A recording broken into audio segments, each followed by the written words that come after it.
আসসালামু আলাইকুম। এখন দেখবেন সংবাদ শিরোনাম। নির্বাচন পাতানো হলে অস্তিত্ব সংকটে পড়বে দেশ, বললেন জামায়াত নেতা ডক্টর তাহের।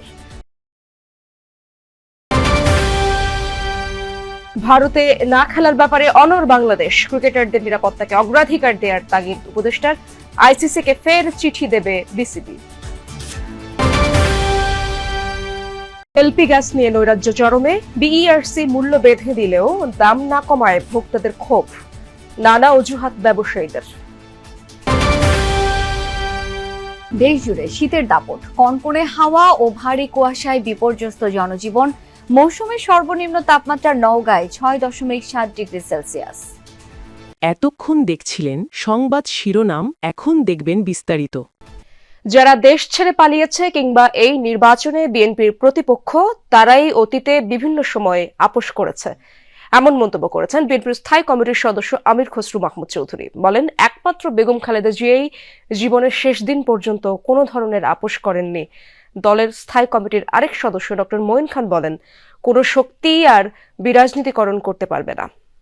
সকালে জাতীয় প্রেস ক্লাবে বিএনপি চেয়ারপারসন খালেদা জিয়া স্মরণে দোয়া মাহফিল এবং শোক সভার আয়োজন করে জিয়া পরিষদ।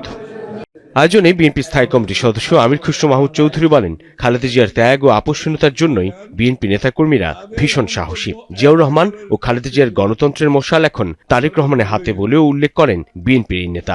যারা পালিয়ে গেছে তারাও আপোষ করেছে। আজকে যারা আমাদের নির্বাচনে অংশগ্রহণ করছে বিএনপির প্রতিপক্ষ হিসাবে, তাদের মন্তব্য 1-11-এর পক্ষে ছিল, কিন্তু একমাত্র বেগম খালেদা জিয়া কোনো ধরনের কম্প্রোমাইজ করে।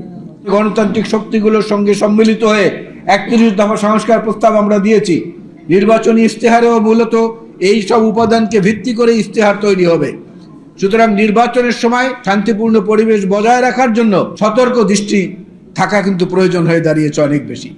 দুপুরে ঢাকা রিপোর্টার্স ইউনিটিতে খালেদা জিয়ার রুহের মাগফিরাত কামনায় শোকসভা ও দোয়া মাহফিলের আয়োজন করে জাতীয়তাবাদী সমমনা জোট, যাতে যোগ দেন স্থায়ী কমিটির সদস্য ডক্টর মঈন খান। বলেন, 2008-এর জাতীয় নির্বাচন ছিল পাতানো, দেশে আর বিরাজনীতিকরণ সম্ভব নয় বলেও মনে করেন বিএনপির এই নেতা। বাংলাদেশের মানুষ, তাদের রক্তে রয়েছে গণতন্ত্র, তাদের রক্তে রয়েছে রাজনীতি। কাজে বাংলাদেশকে কোনো শক্তি বা কোনো পরাশক্তি কোনোদিন বিরাজনীতিকরণ করতে পারবে, এটা আমি বিশ্বাস করি না। নেতারা বলেন, বেগম খালেদা জিয়া 2008 থেকে 2024 পর্যন্ত ভারতে টি-20 বিশ্বকাপ খেলার পরিস্থিতি নেই, আবারও বিস্ফোরক মন্তব্য করেছেন ক্রীড়া উপদেষ্টা আসিফ নজরুল। বিসিবির সঙ্গে সভা শেষে ক্রীড়া উপদেষ্টা জানিয়েছেন, আইসিসির সঙ্গে তারা আবারও সভায় বসবেন। বিসিবির সভাপতি আমিরুল ইসলাম বুলবুল জানিয়েছেন, তারা এখনও তাদের সিদ্ধান্তে অনড়। ভারতে টি-20 বিশ্বকাপ খেলতে না যাওয়ার দাবি জানিয়ে আইসিসিকে চিঠি দিয়েছিল বাংলাদেশ ক্রিকেট বোর্ড। পাল্টা মেইল করেছে আইসিসি। বিসিবির দাবি গুরুত্বের সাথেই দেখছে ক্রিকেটের নিয়ন্ত্রক সংস্থাটি। এই পরিস্থিতিতে পরবর্তী পদক্ষেপ ঠিক করতে আবারও সরকারের শরণাপন্ন বিসিবি। বুধবার সচিবালয়ে ক্রীড়া উপদেষ্টা আসিফ নজরুলের সঙ্গে বৈঠক করেছেন বিসিবি কর্তারা। বাংলাদেশের ক্রীড়া ক্ষেত্রের অভিভাবক এখনো তার আগের ভাবনায় অবিচল। খেলতে যাওয়ার জন্য ভারত কোনো নিরাপদ জায়গা নয়। ভারতে নিরাপদে খেলার মতো পরিস্থিতি নাই। আমার কাছে মনে হয়েছে এটা নিরাপত্তা ইস্যু শুধু না, এটা জাতীয় অবমাননা ইস্যু। আমাদের জাতির অবমাননা। এলপি গ্যাসের বাজারে নৈরাজ্য থামছে না। বিআরইসি দাম বেঁধে দিলেও তা বাস্তবায়নে নেই সরকারের কোন নজরদারি। নানা অজুহাতে বাড়তি মূল্যেই এলপিজি বিক্রি করছে ব্যবসায়ীরা। নির্ধারিত দামে সিলিন্ডার গ্যাস বিক্রি না করে উল্টো কমিশন বৃদ্ধি সহ 6 দফা দাবিতে 24 ঘন্টার আলটিমেটাম দিয়েছে এলপিজি ব্যবসায়ীরা। অস্বাভাবিক দামে এলপি গ্যাস কেনায় ক্ষুব্ধ ভোক্তা সাধারণ। সারা দেশে এলপিজি গ্যাসের ভয়াবহ সংকট। এই সংকটকে পুঁজি করে বাড়তি টাকা হাতিয়ে নেওয়ার অভিযোগ করছে ভোক্তারা। পরিবেশকরা দোষ দিচ্ছেন সরবরাহ ঘাটতি ও লোকাল ডিস্ট্রিবিউটরদের।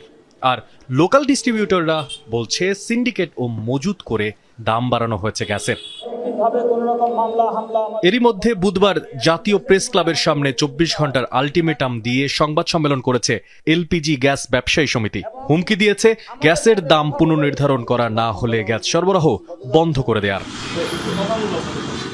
মাঠ পর্যায়ে যমুনা টিম খুঁজে বের করেছে কিভাবে বাড়তি দামে বিক্রি হচ্ছে এলপিজি গ্যাস, এর পেছনের অসাধু ব্যবসায়ী কারা?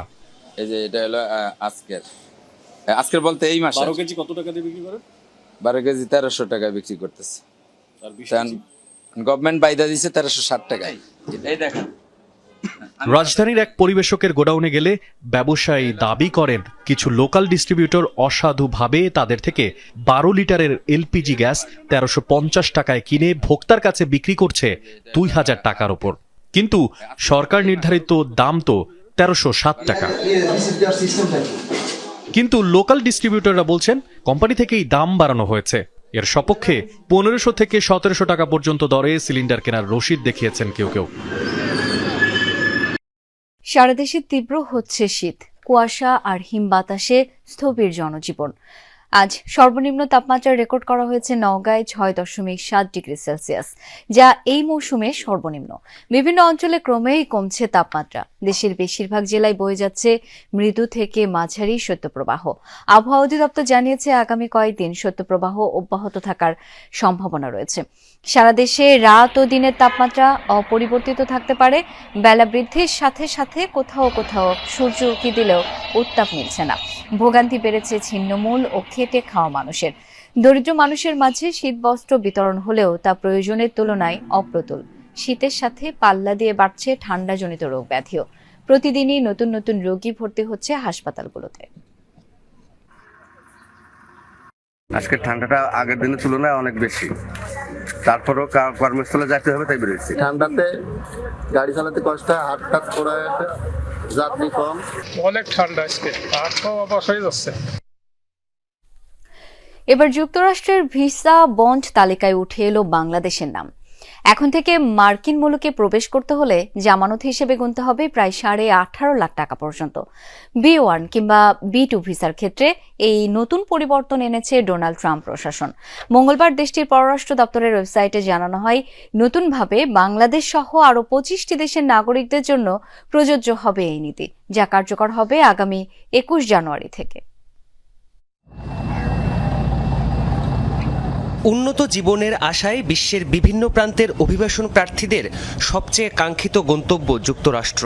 তবে স্বপ্নের দেশে যাওয়ার আকাঙ্ক্ষা পূরণের পথ যেন দিন দিন আরও কঠিন করে তুলছে ট্রাম্প প্রশাসন। দ্বিতীয় মেয়াদে যুক্তরাষ্ট্রের প্রেসিডেন্ট হওয়ার পর থেকেই অভিবাসন ইস্যুতে একের পর এক কঠোর নীতি গ্রহণ করছেন ডোনাল্ড ট্রাম্প। দেশের অভ্যন্তরে অবৈধ অভিবাসী বিরোধী অভিযান তো চলছেই, পাশাপাশি দক্ষিণ এশিয়া, আফ্রিকা আর লাতিন আমেরিকা